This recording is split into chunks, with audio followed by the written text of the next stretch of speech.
Learners എക്സാമിന് പോകുന്നവർക്ക് ഉപകാരപ്പെടുന്ന കുറച്ച് ക്വസ്റ്റ്യൻസുമായിട്ടാണ് ഞാനിന്ന് വന്നിരിക്കുന്നത്. അപ്പോൾ നമുക്ക് നേരെ വീഡിയോയിലേക്ക് പോകാം.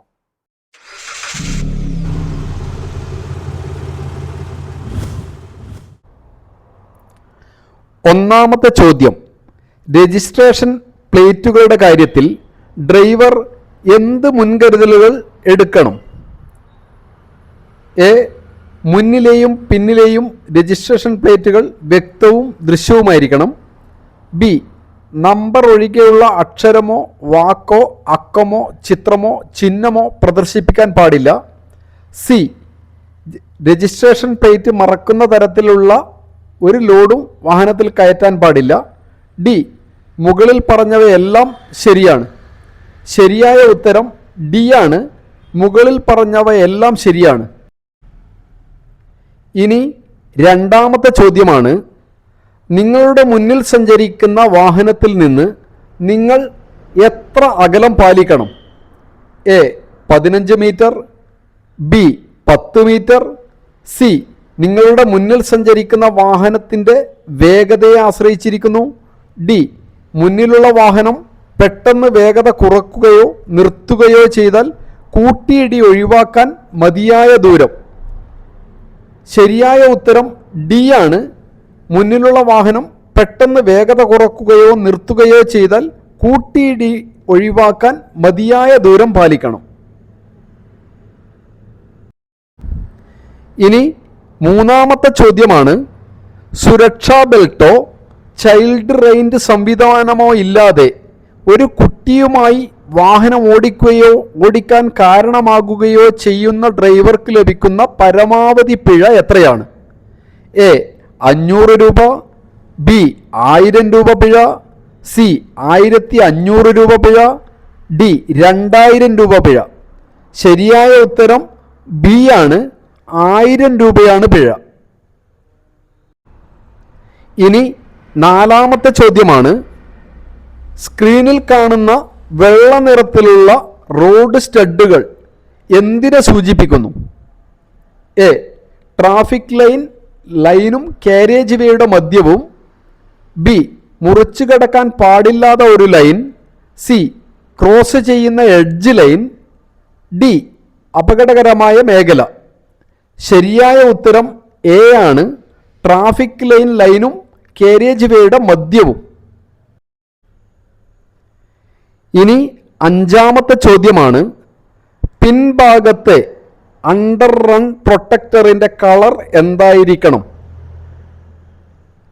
എ, ചുവപ്പും വെള്ളയും ഇടവിട്ടുള്ള വരകൾ. ബി, മഞ്ഞയും വെള്ളയുമുള്ള സീബ്ര വരകൾ. സി, കറുപ്പും വെളുപ്പും ഇടവിട്ടുള്ള വരകൾ. ഡി, ചുവപ്പും മഞ്ഞയും ഇടവിട്ടുള്ള വരകൾ. ശരിയായ ഉത്തരം ബി ആണ്. മഞ്ഞയും വെള്ളയുമുള്ള സീബ്ര വരകൾ. ഇനി ആറാമത്തെ ചോദ്യമാണ്, നിങ്ങൾ മണിക്കൂറിൽ 60 കിലോമീറ്റർ വേഗതയിൽ വാഹനം ഓടിക്കുമ്പോൾ ഒരു സെക്കൻഡിൽ എത്ര മീറ്റർ പിന്നിടും?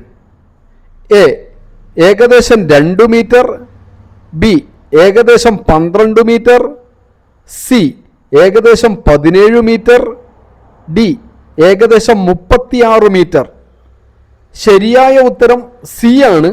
ഏകദേശം 17 മീറ്റർ സഞ്ചരിക്കും. ഇനി ഏഴാമത്തെ ചോദ്യമാണ്, ഇനി പറയുന്ന പ്രവൃത്തികളിൽ ഏതാണ് വാഹനം ഓടിക്കുമ്പോൾ തുടർച്ചയായി ചെയ്യേണ്ടത്? എ, ഇന്ധനത്തിൻ്റെ അളവ് പരിശോധിക്കൽ. ബി, മുന്നോട്ടുള്ള റോഡിൻ്റെ അവസ്ഥ വിലയിരുത്തൽ. സി, ടയർ മർദ്ദം പരിശോധിക്കുക. ഡി, കൂളൻ്റ് ലെവൽ പരിശോധിക്കുക. ശരിയായ ഉത്തരം ബി ആണ്. മുന്നോട്ടുള്ള റോഡിൻ്റെ അവസ്ഥ വിലയിരുത്തൽ. ഇനി എട്ടാമത്തെ ചോദ്യമാണ്, സ്ക്രീനിൽ കാണുന്ന ചിത്രം എന്തിനെ സൂചിപ്പിക്കുന്നു? A, junction. ബി, 3 വശങ്ങളിൽ നിന്നുള്ള റോഡുകൾ ചേരുന്നു. C, round about. ഡി, നിയന്ത്രണം അവസാനിച്ചിരിക്കുന്നു. ശരിയായ ഉത്തരം സി ആണ്, റൗണ്ട് അബൌട്ട്. ഇനി 9ാമത്തെ ചോദ്യമാണ്. കേന്ദ്ര മോട്ടോർ വാഹന നിയമങ്ങൾ അനുസരിച്ച് ഡ്രൈവിംഗ് ടെസ്റ്റിനുള്ള സിലബസ് പറഞ്ഞിരിക്കുന്നത് ഏത് ചട്ടത്തിലാണ്? എ ചട്ടം 11, ബി ചട്ടം 21, സി ചട്ടം 41, ഡി ചട്ടം 31. ശരിയായ ഉത്തരം ഡി ആണ്, ചട്ടം 31. ഇനി 10ാമത്തെ ചോദ്യമാണ്. MSM തത്വത്തിൽ സിഗ്നൽ കാണിക്കേണ്ടതിൻ്റെ പ്രാധാന്യം. എ മറ്റ് റോഡ് ഉപയോക്താക്കളെ നിങ്ങളുടെ ഉദ്ദേശങ്ങൾ മനസ്സിലാക്കാൻ ഇത് സഹായിക്കുന്നു. ബി നോക്കാതെ ദിശ മാറ്റാൻ ഇത് നിങ്ങളെ അനുവദിക്കുന്നു. സി ഇത് നിയമപരമായ ആവശ്യകതയാണ്, അത് സുരക്ഷയിൽ യഥാർത്ഥ സ്വാധീനം ചെലുത്തുന്നില്ല. ഡി കനത്ത ട്രാഫിക്കിൽ മാത്രമേ ഇത് ആവശ്യമുള്ളൂ. ശരിയായ ഉത്തരം എ ആണ്, മറ്റ് റോഡ് ഉപയോക്താക്കളെ നിങ്ങളുടെ ഉദ്ദേശങ്ങൾ മനസ്സിലാക്കാൻ ഇത് സഹായിക്കുന്നു. ഇനി 11ാമത്തെ ചോദ്യമാണ്. സ്ക്രീനിൽ കാണുന്ന ട്രാഫിക് ചിഹ്നം എന്തിനെ സൂചിപ്പിക്കുന്നു? എ നിർബന്ധമായും വലത് വശത്തേക്ക് തിരിയുക. B Y intersection. സി മുന്നിൽ വലതുവശത്ത് നിന്നും റോഡ്. ഡി മുന്നോട്ട് പോകുക അല്ലെങ്കിൽ വലത്തേക്ക് തിരിയുക. ശരിയായ ഉത്തരം ബി ആണ്, വൈ ഇൻ്റർസെക്ഷൻ. ഇനി 12ാമത്തെ ചോദ്യമാണ്. വാഹനവുമായി ബന്ധപ്പെട്ട് ഡ്യൂട്ടിയിലുള്ള ഒരു പോലീസ് ഉദ്യോഗസ്ഥൻ്റെ വാക്കാലുള്ള നിർദ്ദേശങ്ങളോ സിഗ്നലുകളോ ഡ്രൈവർ അനുസരിക്കേണ്ടതാണ്. ഏത് നിർദ്ദേശം? എ വാഹനം പിന്നിലേക്ക് തിരിക്കാൻ. ബി നിർദ്ദിഷ്ട ദിശയിലേക്ക് നീങ്ങാൻ. സി പ്രസ്തുത ഉദ്യോഗസ്ഥൻ നിർദ്ദേശിക്കുന്ന ഗതാഗത ലൈനിൽ തുടരാൻ. ഡി മുകളിൽ പറഞ്ഞവയെല്ലാം ശരിയാണ്. ശരിയായ ഉത്തരം ഡി ആണ്, മുകളിൽ പറഞ്ഞവയെല്ലാം ശരിയാണ്. ഇനി 13ാമത്തെ ചോദ്യമാണ്. വേഗപരിധി ലംഘിച്ചതിൻ്റെ 2ാമത്തെയോ തുടർന്നുള്ള കുറ്റകൃത്യത്തിന് ഡ്രൈവിംഗ് ലൈസൻസിന് എന്ത് സംഭവിക്കും? എ 1 മാസത്തേക്ക് ലൈസൻസ് സസ്പെൻഡ് ചെയ്യും. ബി നിയമത്തിലെ വ്യവസ്ഥകൾ പ്രകാരം ഇത് പിടിച്ചെടുക്കും. സി ഡ്രൈവർക്ക് താക്കീത് നൽകി വിടും. ഡി ഡ്രൈവർ ഡ്രൈവിംഗ് സുരക്ഷാ കോഴ്സിൽ പങ്കെടുക്കണം.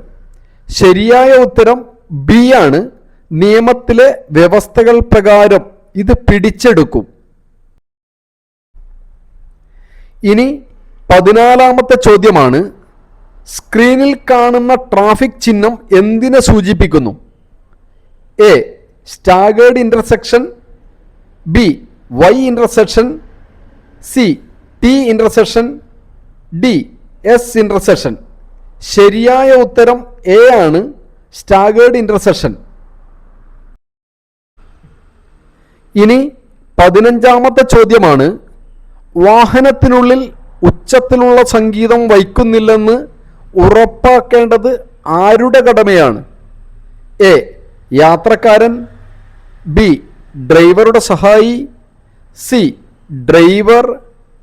ഡി വാഹനത്തിൻ്റെ ഉടമസ്ഥൻ. ശരിയായ ഉത്തരം സി ആണ്, ഡ്രൈവറുടെ കടമയാണ്. ഇനി 16ാമത്തെ ചോദ്യമാണ്. ഒന്നിലധികം ഹമ്പുകളുള്ള ഒരു റോഡിലേക്ക് പ്രവേശിക്കുമ്പോൾ എന്താണ് ചെയ്യേണ്ടത്? എ ഉടനീളം കുറഞ്ഞ വേഗത നിലനിർത്തുക. ബി ഓരോന്നിനും ഇടയിൽ വേഗത്തിൽ വർദ്ധിപ്പിക്കുക. സി എല്ലായ്പ്പോഴും പരമാവധി വേഗത നിലനിർത്തുക. ഡി സ്കൂൾ സമയങ്ങളിൽ മാത്രം സാവധാനം ഡ്രൈവ് ചെയ്യുക. ശരിയായ ഉത്തരം എ ആണ്, ഉടനീളം കുറഞ്ഞ വേഗത നിലനിർത്തുക. ഇന്നത്തെ നമ്മുടെ വീഡിയോ വൈൻഡപ്പ് ചെയ്യാം. എല്ലാവർക്കും വിജയാശംസകൾ നേരുന്നു. Okay, thank you.